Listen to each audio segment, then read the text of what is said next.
Hey guys, what's happening? I'm excited for today's video. When I discovered this, it was really life-changing and the possibilities are endless for creative uses.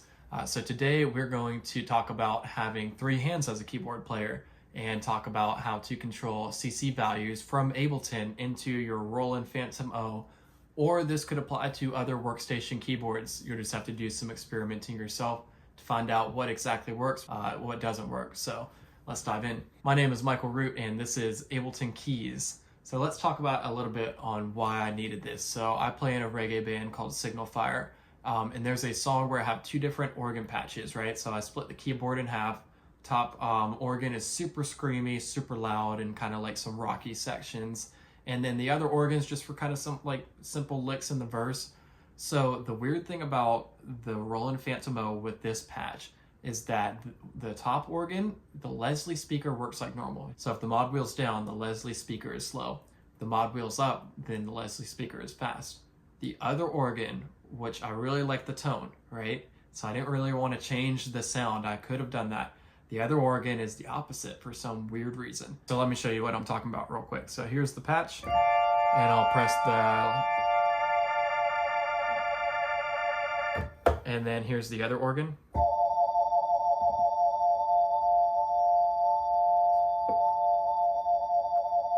So I hope you can hear that. So they're opposites, right? And so I play them at different points of the song, but I didn't want to have to worry about, oh, I have to have the mod wheel up or down at this certain section. So I can jump you into the Ableton session where I actually have everything in here. You can see at the intro, I have the mod wheel up because I start with the screaming organ and I want the Leslie speakers super fast. And then as we go to the verse, I want it down because the organ that's lighter, I want the Leslie speaker to still be fast because it pops out in the mix a little bit more.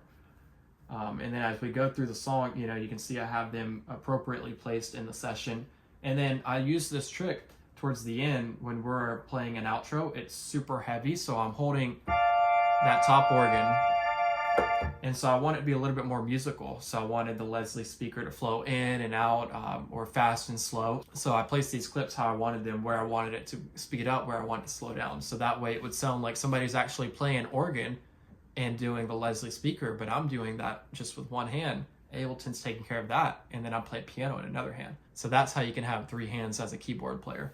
All right, so let's dive in. So I am, instead of using my MIDI XC like I normally do, I am running a USB cable into the USB and on my Roland Phantom, and I've got this little USB to USB-C adapter into my computer because later we'll be doing some recording in Ableton, so that's why I have that connection. If I wasn't doing any recording, I'd be using my MIDI XC, but again, this concept applies to any kind of MIDI network that you're running, any sort of MIDI connection that you are working in. The biggest thing is, let's dive into the Roland. Again, menu, system, scene control channel. So this is going to be the same as when you get your patch changes from Ableton. So whatever scene, whatever patch change channel that you're using, you want to make sure that the CC values are going to be on the same one. So let's exit out of there. So that's a great point to talk about. Let's jump into Ableton. That I currently don't do, and I'm going to change this up, is I have in the same MIDI track that I have my program changes, I have these CC value clips in there. The reason that I'm going to change that here shortly when I reformat my songs is because I want to have my program change go through the entire song. That way if we're in rehearsal and we have to jump into the middle of a song, I can have that patch change throughout the entire song, press play and it'll pull that up. And then also the MIDI CC values will be on a different track so those don't interfere. So do as I say, not as I do. It will be better for you. So I have a MIDI track already pulled up here. If you don't know how to do that, just press Shift-Command-T, and that will bring you a new MIDI track. The way that I did this at first was I went and just recorded what CC value the mod wheel was, just to make sure that it was actually the same CC value that is in Ableton. And sure enough, it was. So if you have any issues, you can always record what you want to control.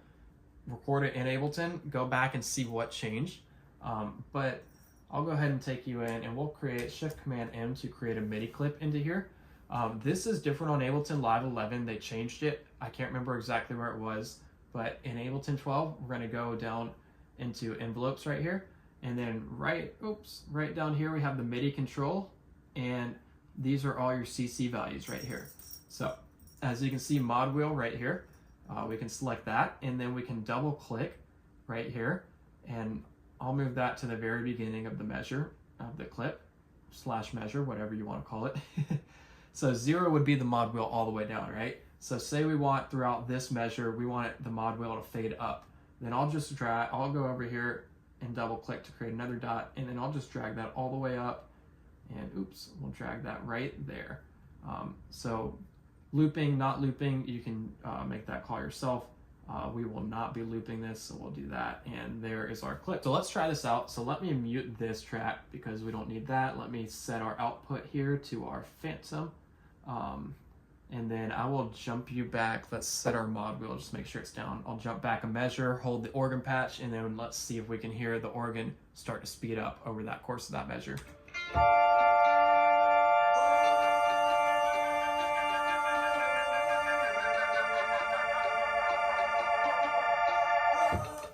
So I hope you could hear that over the course of the measure. The Leslie speaker sped up, and I didn't do anything. I just played the chord on the keyboard, and that was it. So there's many things that you can control here. You know, there's this entire list. What I like to do is I'll just go in here and record. So let's say we want to do the pitch bend next. Maybe I'll mess with the reverb as well and see if we get any CC values on those and see what we can get ourselves into. So here's the mod wheel. We'll go with reverb right here. Maybe we want some release right here, you know. Let's see what we came up with. So if we jump into Ableton, you can see, I was calling it mod wheel, I meant to say pitch bend. So the pitch bend, the nice thing about Ableton is that wherever these little dots show up, that's a channel that was recorded, something was recorded on there. Information was collected, data was collected, whatever you want to say. So whenever you see the dots, you can easily find the CC value that you just messed with. So pitch bend for us, that looks like a pitch bend wheel, so that's pretty cool. Reverb send level, so that was pretty cool. You can see the dip down here. This could be a creative way to use the reverb. Playing reggae music, going into a dub section, the last chord that you hit, you can crank the reverb all the way to 127 and kind of let that trail out. So just so many creative ways, creative possibilities that you could use this. So let's talk about a song that I haven't done this with yet, but I'm planning on doing it. For this example, there is a song and there is a solo that I take with this keyboard, and it's one off the record, so I play it the same every single time. I'm playing a piano part at the same time, but it's a synth tone that I'm using for the solo, and I want to use the modulation wheel, but I don't have 3 hands. Well, now I do. So let's go into here. This is the song right here. This is where I take the solo.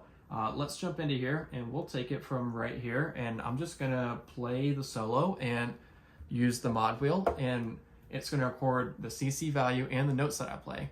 When we go back, we'll just delete all the notes and keep the CC values. I'm gonna grab just kind of a stock synth sound. It may not fit the song, it may, but that way I can at least hear the mod wheel going, versus a piano where it doesn't really affect it. So let's see if we can find.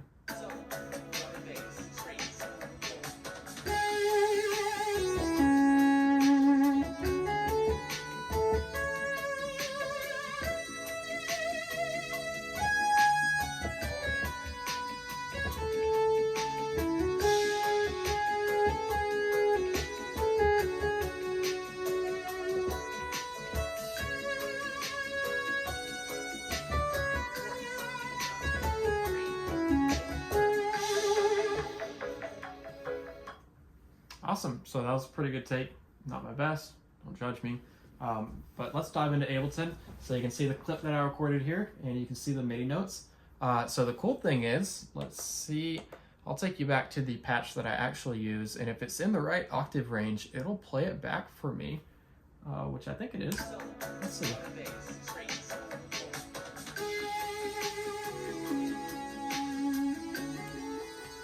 So that is Ableton Live playing my keyboard. I muted all the tracks. So this is playing back what I just recorded, which is pretty cool. And we'll actually have a video on that soon on how I use that trick live with another keyboard. So for now, we're just gonna take all these MIDI notes and we'll delete them. Make sure you grab everything. This can be the dangerous part if you're not careful, because if you leave a note in there and then you're playing live, it's going to trigger it twice. Maybe not a big deal, but just make sure you grab everything, you know. And then we jump back over here and we are left with this modulation wheel track. So let's play along with like maybe the first half, and I will just play with one hand and you'll hear the modulation wheel be controlled by Ableton. Let me unmute my computer first.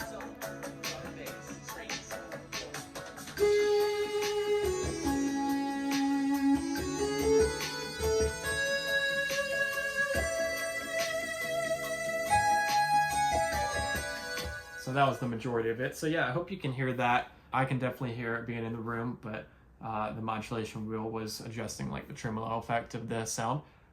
So maybe I'll take that and put that into my actual song because I've been planning on doing that anyways. So I hope you all enjoy this. I hope this really helps. Again, there's so many creative ways. So if you have a new creative way that you found, please leave a comment about it. I can't wait to hear about it. And once again, this will work over any kind of MIDI connection that you have. For my live scenario, I run Ethernet over 100 feet from my playback rig into my keyboards, and no latency that you can tell, and it works flawlessly. So I've been using this for almost a year now, and it's a great way to have 3 hands as a keyboard player. And yeah, we'll have another video coming out soon on how I use the MIDI notes from Ableton, and I have all 3 keyboards play at one time, even though I only have 2 hands. So another tip and trick coming at you. Make sure that you subscribe, follow us on Instagram, Ableton Keys, so that you don't miss that stuff. And I'll see y'all on the next one.